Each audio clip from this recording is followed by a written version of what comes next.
అంటే రాష్ట్రం అప్పుల్లో ఉండగా ఈ మిస్ వరల్డ్ పోటీలు పెట్టడం అవసరమా అని కేటీఆర్ మొదలు పెడితే, హరీష్ రావు మొదలు పెడితే అందరూ కూడా, ప్రధానంగా బీఆర్ఎస్ పార్టీకి సంబంధించిన వాళ్ళందరూ, దాంతోపాటుగా కొందరు బీజేపీ వాళ్ళు కూడా మాట్లాడడం జరిగింది. ప్రధానంగా బీఆర్ఎస్ పార్టీ ఏమని, 200 కోట్ల రూపాయలు ఖర్చు అయ్యే కార్యక్రమం పెడతా ఉన్నారు. ఒకరికేమో జీతాలు చెల్లించలేకపోతా ఉన్నారు, ఇంకో దిక్కేమో 200 కోట్లు, 200 మించి 250 కోట్లు ఖర్చు పెడతా ఉన్నారని మాట్లాడడం జరిగింది. అసలు వాస్తవం ఏంది? మొత్తం అయినటువంటి ఖర్చు సుమారుగా 31 కోట్ల రూపాయలు, టోటల్గా అరౌండ్ 31 crores.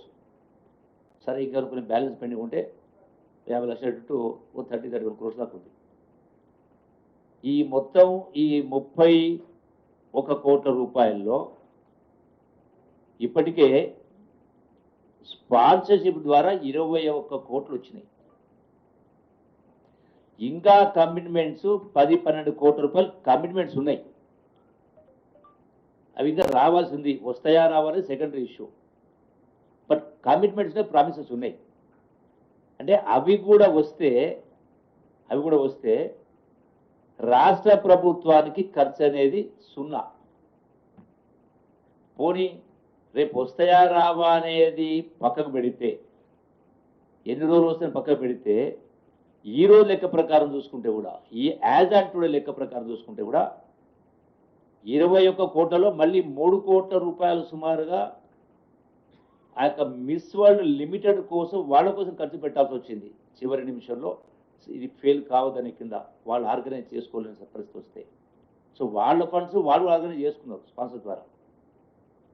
అంటే నెట్గా 31 కోట్లలో 21 కోట్లు పోతే సుమారు 10 కోట్లే.